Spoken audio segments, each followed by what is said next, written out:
Magandang umaga na naman sa ating lahat mga ka-idol. Dito na naman ako sa Peaceport ngayon umaga.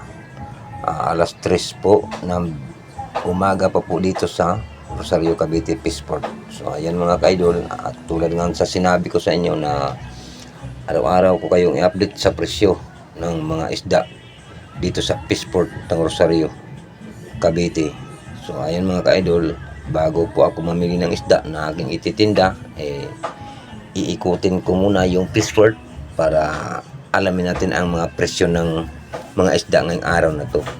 So ang una nating puntahan mga ka-idol ay yung Market 1, kasi yan ang bungad. Pagpasok mo ng gate, yan ang mabubungaran mo kaagad, yung Market 1. Kaya puntahan na natin para alamin natin ang presyo ng mga isda dito sa Market 1. Dito na tayo sa Market 1 mga ka-idol. Alamin na natin ang presyo dito ngayon ng isda. Unahin natin ang bangus mga ka-idol. So yung bangus na yan mga ka-idol, yan 200 per kilo dito sa Peaceport. Pandaing lang po yan. Medyo mataas talaga ang presyo ng isda ngayon mga ka-idol. So yung mga babaeng galunggong mga ka-idol, nakikita nyo sa banyera, maliit po yan, 150 per kilo dito sa Rosario, Cavite po. Yan po ang presyohan ngayon dito sa isda ngayon sa Peaceport.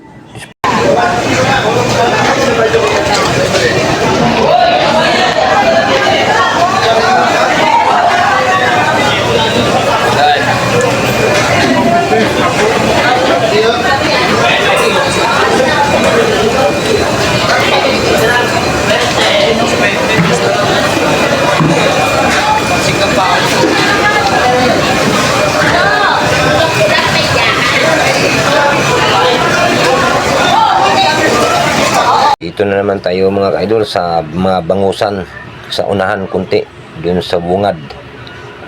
Itong mga bangus nila dito mga ka-idol is mga Batangas po yan. Yung jumbo po 230 per kilo at mayroong ding 240 per kilo. Kaya napakataas po ng presyo ng bangus dito ngayon sa Peaceport ng Rosario po, Cavite. Paano na po ang bintahan yan? Paano na ibenta ng mga nagtitinda yan? Kaya yung mga nagtitinda ng iba, tulad ng mga naglalako, maski na ibang nakapisto, ay wala pong nagtitinda ng bangus dahil sa sobrang mahal po. So ayan.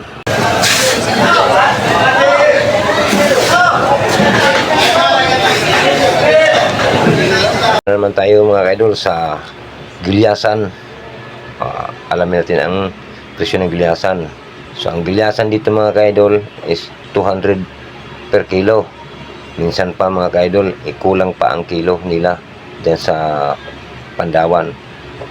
Yan po ang presyo ng gilyasan po dito ngayon mga ka-idol, 200 per kilo.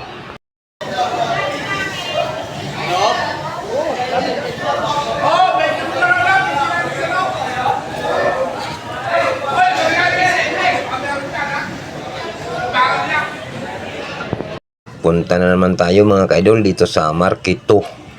Alamin na naman natin ang mga presyo ng isda dito sa Market 2. Dahil sa lahat ng nagtitinda po dito sa Peaceport, hindi sila pare-parehos ng presyo ng isda. May mataas, may mababa. So ayan mga ka-idol, ang nakikita nyo dyan mga ka-idol, yung alumahan 240 per kilo dito ngayon, at meron ding 230 at meron ding 220. Yung 220 mga ka-idol is medyo malambot na kunti yun. Yung 230 maganda na rin. Pero yung 240 malulutong yun mga ka-idol. So ayan, yung mga tilapia dito na patay, yung parang buntis, 80 per kilo.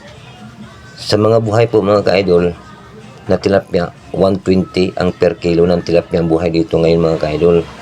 So yung 80 ang isang kilo mga tilapia mga ka-idol, yan yung mga patay na mga ka-idol, yung medyo iba na yung kulay na pagkaitim, na medyo mga buntisin kunti. Yan po ang 80 ang kilo dito sa Market 2. So ayan.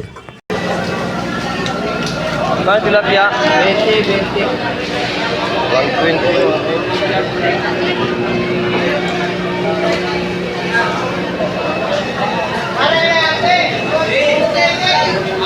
Mahal tilapia.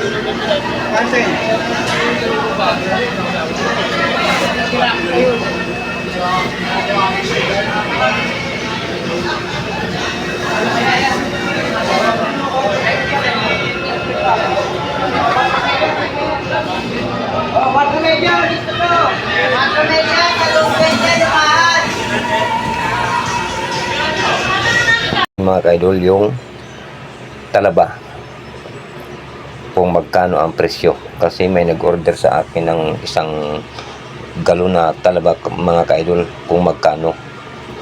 Ngayon mga ka-idol, ito yung talaba, 130 ang galon. So ito yung galon na to, yung lata nilang takalan, yan po ang 130 per galon dito sa kanila. Naman tayo ngayon mga ka-idol sa mga dilis. So mga nakikita nyong dilis na yan sa cooler mga ka-idol, ay ang isang cooler nyan 25. Ang ibig sabihin ng 25 mga ka-idol, 2.5 isang cooler. Kaya kung mamor kilo ka mga ka-idol sa Bay Ansel, 120 ang kilo mga ka-idol ng dilis dito ngayon. So yan nakikita nyo mga ka-idol sa mga cooler na yan, 2.5 po yan ang isang cooler. Yan po kasi ang bulungan di dyan sa sa loob ng market, 3 po yan. Yan po. Sa mga hipon, hindi ko na sasabihin sa inyo ang presyo ng hipon dahil yan po ay nakikita nyo na po sa video, may tag price na po sila. So ayan mga ka-idol, no? Nakikita nyo po dyan yung tag price ng mga hipon. So ayan.